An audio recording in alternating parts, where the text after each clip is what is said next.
sabática. a la escuela sabática ¿De parte de quién? de parte de América. De la familia del Orbe. Ah. Ensayamos igual, no le salía. Pues buenos días y feliz sábado, mis queridos hermanos.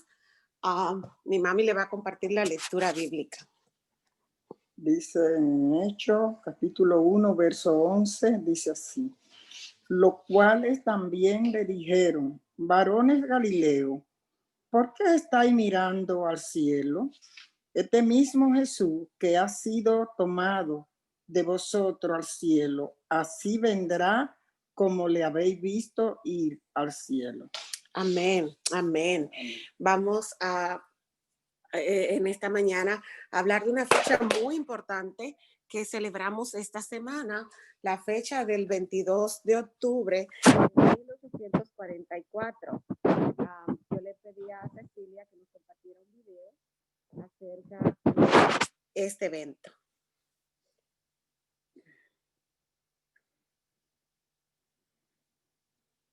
Sí. El siguiente video, el video. Uh-huh.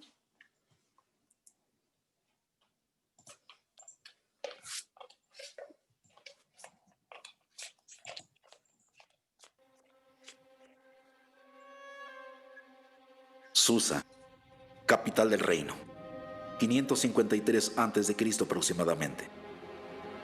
Daniel recibe una visión, pero no la entiende. El capítulo 8 de Daniel cierra con el hecho que el profeta estaba inquietado a causa de la visión que no entendía. El ángel le había explicado, pero Daniel no comprendía la visión de las tardes y mañanas que se le había dicho que era verdadera y que guardara la visión porque era para muchos días muy lejanos. O mejor traducido, para el tiempo del fin. En realidad pasaron 13 años entre el capítulo 8 y el capítulo 9 de Daniel. 13 años es mucho tiempo para nosotros, no para Dios. 13 años Daniel esperó pacientemente deseando una explicación. En el capítulo 9 se le explica al profeta esa parte de la visión que 13 años atrás no se le explicó. 70 semanas están determinadas sobre tu pueblo y sobre tu santa ciudad, se le dijo. Es decir, 70 semanas tiene tu pueblo como tiempo de gracia para salvarse como la nación elegida. Pero la palabra determinadas, entre otros significados, puede traducirse también como cortadas. ¿Cortadas de qué? El contexto inmediato nos lleva al único periodo que aparece: 2300 tardes y mañanas. Quiere decir que si Daniel puede encontrar la fecha del inicio de las 70 semanas, encontrará también la fecha en que el santuario será purificado. Dicho de otro modo, las 70 semanas y los 2300 años inician en el mismo momento. Debemos dejar claro que en profecía un día equivale a un año. Entonces estamos hablando de 490 años, las 70 semanas, y 2300 años, los 2300 tardes y mañanas. El ángel Gabriel le dijo: entiende y comprende. Desde el instante que salga la orden de volver a construir a Jerusalén hasta el Mesías príncipe, habrá 7 semanas, 62 semanas, una semana. El ángel le divide en 3 periodos las 70 semanas a Daniel. Es interesante que con más de 500 años de anticipación, el ángel Gabriel le dijo a Daniel el año exacto del bautismo de Cristo y el año exacto de su crucifixión. ¡Qué impresionante! El decreto fue dado por el rey persa Artajerjes I, Longímano, en el año 457 a.C. Tomando esta fecha como inicio, las siguientes 69 semanas nos llevan hasta el año 27 después de Cristo, cuando el príncipe Mesías es ungido, es decir, bautizado. La última semana de 7 años se inicia con el bautismo de Cristo en el año 27 y nos lleva al año 34 después de Cristo. Se le dijo que a la mitad de la semana se haría cesar el sacrificio y la ofrenda. Es decir, en el año 31 se le quitaría la vida al Mesías. La declaración del ángel fue: para tu pueblo se hará cesar el sacrificio y la ofrenda, terminará la transgresión y sellar el pecado. Es decir, todos los pecados y las transgresiones, la impiedad, todo tendría su fin y serían sellados por medio de la expiación del Mesías en la cruz. De hecho, el propósito de las 70 semanas es la expiación. Pero el ángel le dijo a Daniel que los eventos de aquella media semana tenían que ver también con la santa ciudad, es decir, la ciudad celestial. Entonces se introduciría la justicia eterna, sellaría la visión y se ungiría al Santo de los Santos, una expresión muy bíblica para referirse al santuario celestial, el Santo de los Santos. Después de la muerte de Cristo, aún quedan 3 años y medio para terminar las 70 semanas y nos llevan al año 34. 3 años y medio después de la muerte de Cristo, se le dio muerte al primer mártir cristiano, Esteban. Teniendo esta firme ancla para apoyarnos, es fácil encontrar la fecha de la purificación del santuario celestial. A los 2300 años le restamos los 490 años, o sea, las 70 semanas ya recorridas, y nos quedan 1810 años por recorrer. Estos 1810 años se los agregamos al año 34, año donde finalizan las 70 semanas, y nos llevan al año de 1844, cuando comenzó la purificación del santuario celestial. Sí, 1844 es una fecha de trascendencia profética, porque nos lleva al inicio del gran día del juicio, el comienzo de la purificación del santuario celestial.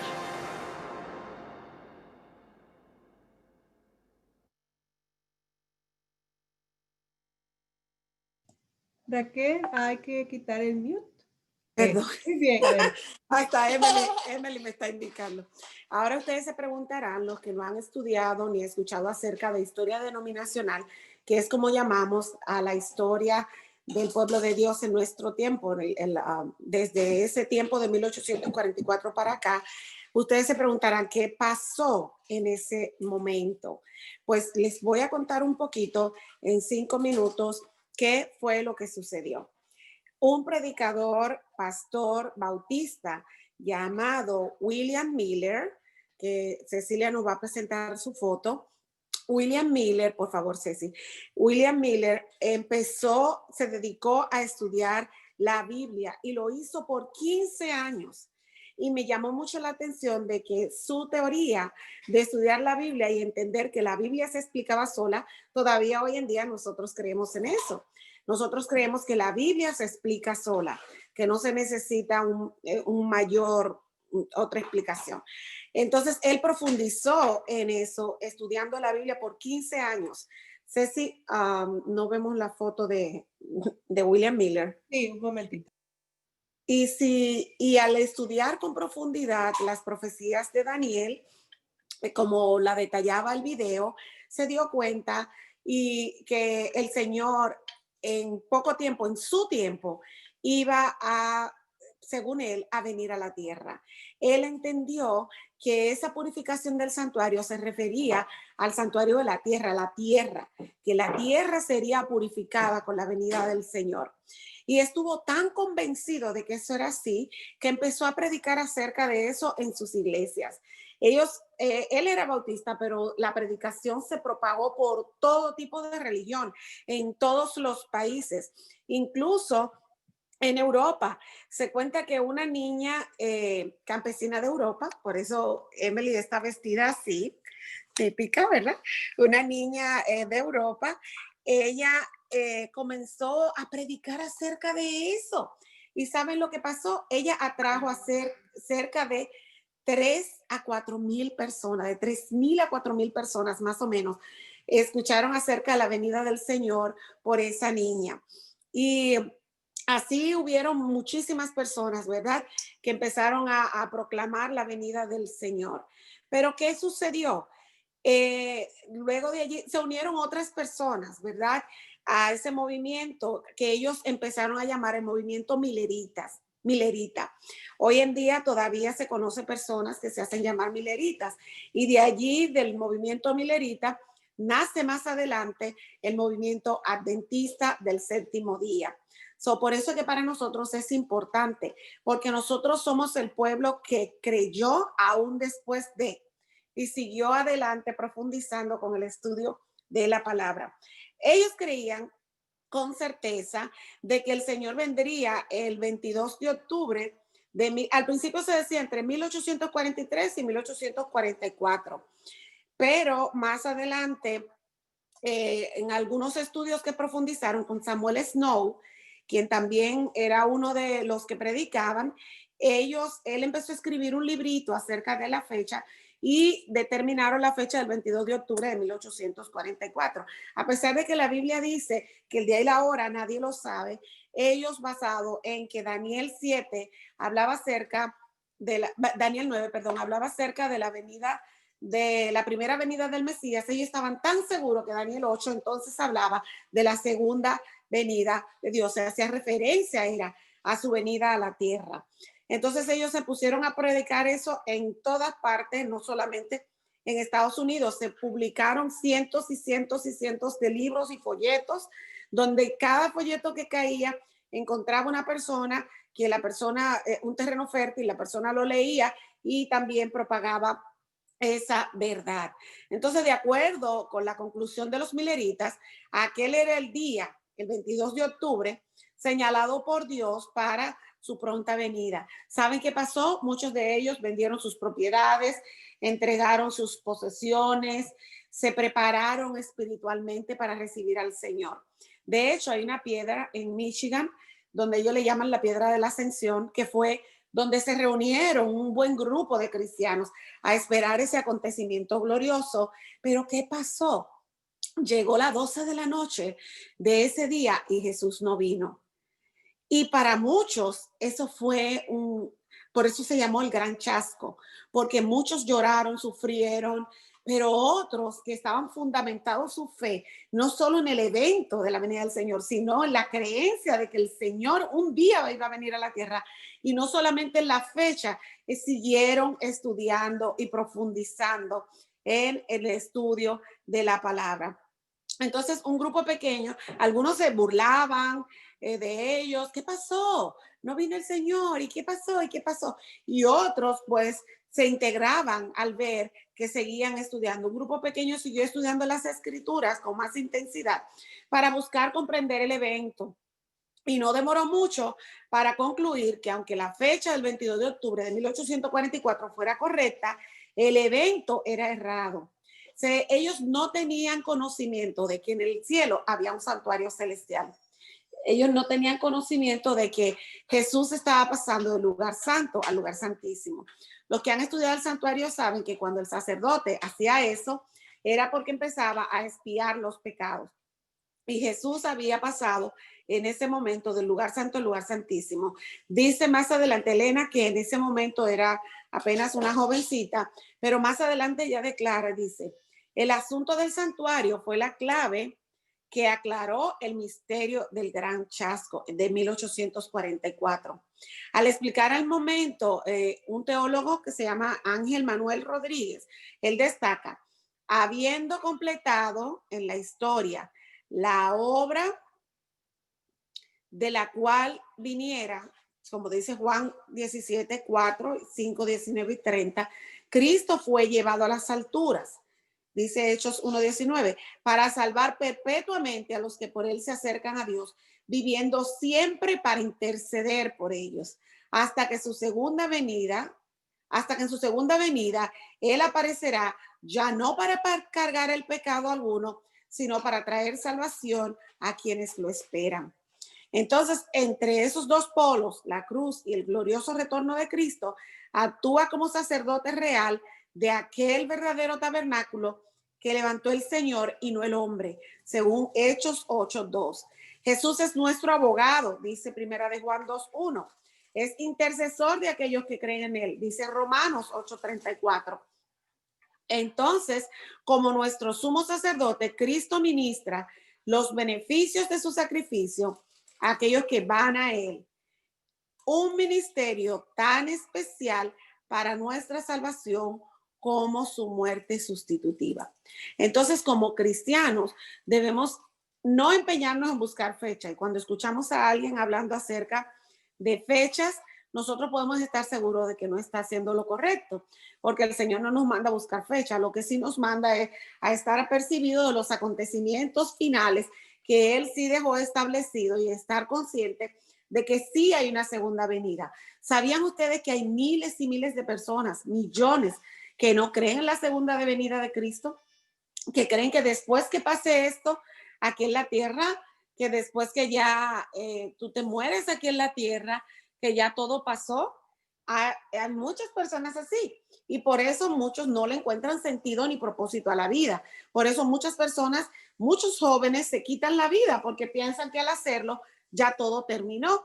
Pero nosotros sabemos que no, que el Señor prometió que va a regresar por segunda vez, que nos va a llevar a vivir al cielo con Él.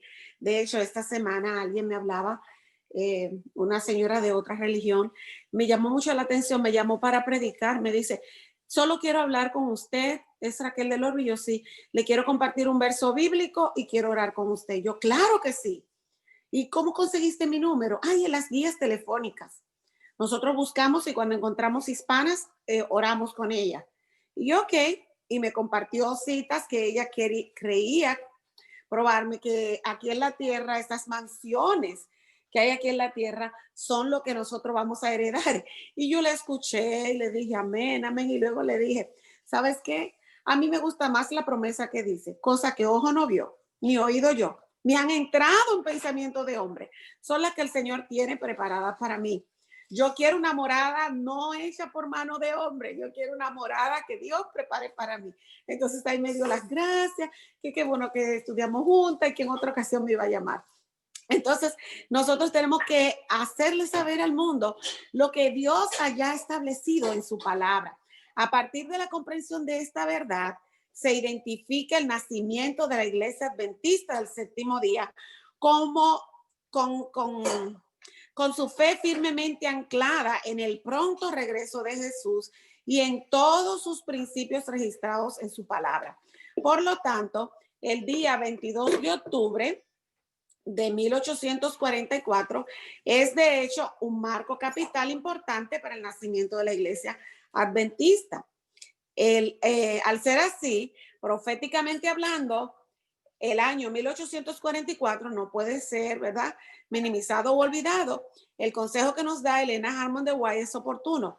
Al recapacitar en nuestra historia pasada, habiendo recorrido cada paso de su progreso hasta nuestra situación actual, puedo decir, decía ella, alabemos a Dios. Mientras contemplo lo que Dios ha hecho, me siento llena de asombro y confianza en Cristo como nuestro líder. No tenemos nada que temer al futuro. Y de eso hablaba ahorita Acevedo, del temor que tiene la gente, porque la gente no conoce que hay algo más después de esto, ¿verdad? No tenemos nada que temer al futuro, excepto que olvidemos la manera en que el Señor nos ha conducido en el pasado. Es mi propósito en este día que tú puedas tener un poquito de conocimiento acerca de cuál es el origen de esta iglesia. Y si tienes la inquietud, mira, los jueves estamos estudiando el conflicto de los siglos, donde hemos estudiado un montón de historia. Ese es un libro de historia perfecto para cualquier joven. Y también yo te invito y te animo a que tú investigues y que estudies los libros que nosotros como iglesia tenemos para que sepas cómo vienen las cosas, porque hay mucha gente que te puede decir cualquier cosa allá afuera, pero así como decía William Miller, la fe de nosotros debe estar basada en lo que dice la Biblia, y la Biblia se explica ella misma. La Biblia te puede aclarar todas esas dudas si tú te pones en compañía, si tú lo acompañas con la oración y con el Espíritu Santo para que Él pueda hacer el milagro en tu vida. No sé si alguien tiene alguna pregunta de lo que hemos estudiado, porque si no, Emily nos va a tener una oración. ¿Alguien tiene alguna pregunta? Tenemos 6 minutos.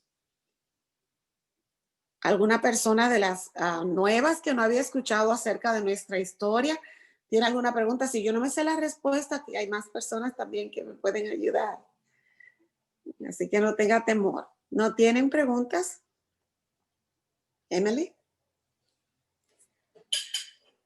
Ok, pues ya sabemos que esta semana celebramos ese gran acontecimiento como iglesia, por eso estamos felices. Aquí tengo a la niña Emily, que nos va a tener la oración final final de escuela sabática, para dar paso al estudio de la lección con el pastor Ureña. Vamos a orar, mami. Señor que está en los cielos, santificado sea tu nombre. Por favor, ayuda a otros que aprenden de ti. Y también gracias porque tú moriste en la cruz por nosotros, porque hicimos pecados y nosotros no queríamos hacer pecados. Y también gracias porque todo lo que te pedimos, tú lo haces al mismo tiempo. Y también sana a los otros enfermos, que no se queden enfermos. En el nombre de Jesús, amén. Amén, amén, amén. Muchísimas gracias por acompañarnos y ahora vamos a estar en la clase.